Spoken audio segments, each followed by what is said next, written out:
السلام عليكم، ان شاء الله تكونوا كامل ملاح. قبل ما نبداو كالعاده صلوا على النبي عليه الصلاه والسلام. الوصفه الثانيه من وصفات العيد هي هذا الصبلي البريستيج اللي خدمته غير ب 500 غرام تاع المارغرين. 500 غرام تاع المارغرين خرجت لي 115 حبه، كما تقدر تخرج لكم حتى ل 120 حبه، يعني على حساب الطابع تاعكم. هاد الصبلي تقدروا طيبوه في المناسبات ولا في الافراح تاعكم كيما طهاره ولا عرس ولا حفله تاع تخرج، يعني راح يساعدكم. غير بثلث باطات تاع مارغرين تقدروا تخدموا 300 ولا 300 و 400 حبه، نقدروا نقولوا 400 حبه تاع الصبلي. صابلي بريستيج. شوفوا هنا نقسمها معكم. شوفوا يعني الشكل تاعها رائع. كيما على بالكم التزيين اختياري، كل وحده تزين على حساب المناسبه اللي عندها ولا على حساب الديكور اللي حباته. نقسم معكم حبات تشوفوا كيفاش خرج لي الصابلي تاعي. شوفوا يعني هو راه يهدر على روحه، خرج هشيش رائع، يعني تحطوه في فمكم يذوب. بلا ما نحكي لكم على كريمه الزبده، دوك نشوفوها في لا فيديو. هاد الكريمه الذوق تاعها خرافي، والطليه ايضا اللي جامي راح نستغنى عليها. طليه رائعه، طليه تخرج تبريي وتمشي لكم كميه كبيره تاع الكاطو. نروحو نبداو بسم الله. عندي هنايا باطه تاع المارغرين تاع 500 غرام،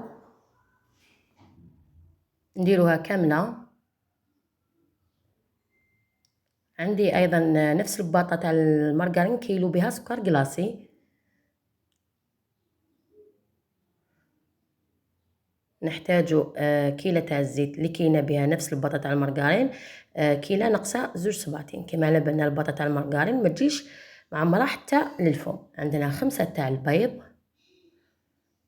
4 5 نديروهم كاملين.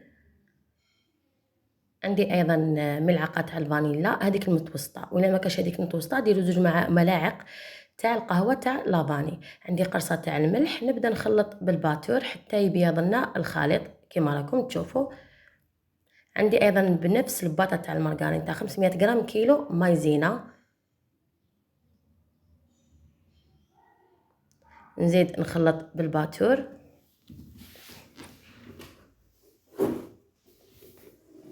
فوالا كيما راكم تشوفوا بهذه الطريقه حتى يبيض لنا كيما قلت لكم الخليط. نجيو هنايا نضيفوا الفارينه مع الخميره.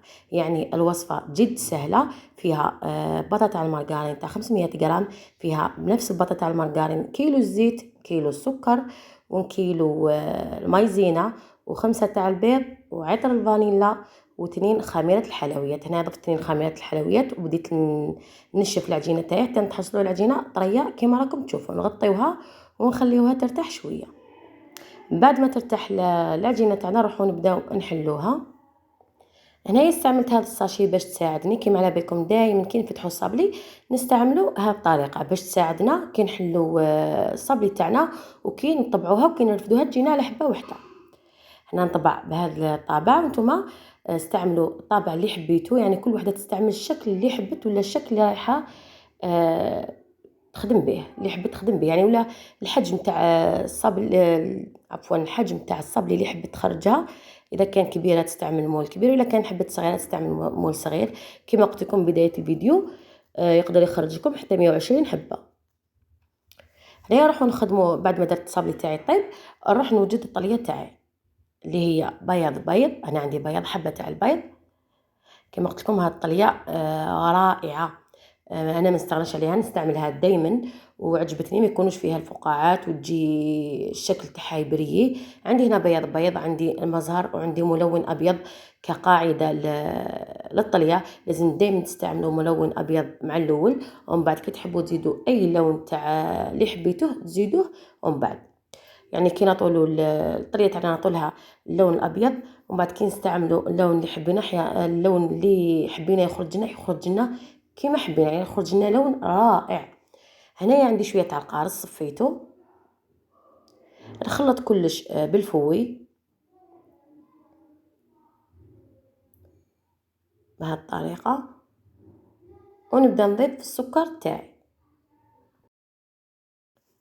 هنا تبعوا معايا راح تنجح لكم، يعني تبداو تليموا فيها غير بالعقل. شوفوا انا راني نجمع فيها غير بيدي، ما استعملت لا باتور لا والو، يعني غير بيدكم فقط تحصلوا على طليه رائعه.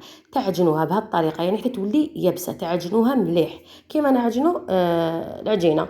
هنايا نبدا نخفف فيها، نزيد نضيف لها قليل من الليمون، عصير ليمون عفوا. هنايا نصفيه، لازم تصفوه باش ما يكونش فيه الشوائب. نكمل نخفف كامل الطليه تاعي بالمزهر. انايا ضفت الليمون ومن بعد نضيفو المزهر، يعني حتى نتحصلوا على طليه ما هي ثقيله ما هي خفيفه، يعني تساعدنا في العمل. وكي نقلاصيو بها الكاطو تاعنا يجي شباب. انا بعد ما خليتها ريحت والصابلي تاعي طاب ولصقته هنا بكريمه الزبده اللي كنت حضرتها معاكم من قبل. من بعد نخلي لكم الرابط في صندوق الوصف. هذه الكريمه رائعه. انا للاسف ما صورتش معاكم كي لصقتها، على خاطرش تحذف لي، ماشي ما صورتش معاكم، تحذف لي الفيديو للاسف. ما فقتش كيفاش تحذف لي. المهم نفس الطريقه تاع صابلي الريشه ونفس كريمه الزبده. انا هنا كريمه الزبده اللي خدمت بها صابلي تاع الريشه هذه هي كريمه الزبده، يعني 250 غرام تاع اللي خدمنا بها تاع المارغرين كريمه الزبده. خدمت لي 200 حبه تاع صابلي. فوالا باش نعطيكم لي ديتاي كامل. نتوما نخلي لكم وصفه تاع الكريمه تاع الزبده في صندوق الوصف اللي حبت ديرها. نخلي لكم الرابط تاع صابلي الريشه فيه تصيبوا كريمه الزبده. انا نكمل نطلي كامل صابلي تاعي ونزينها بهذه الطريقه. دوك نوريكم كيفاه.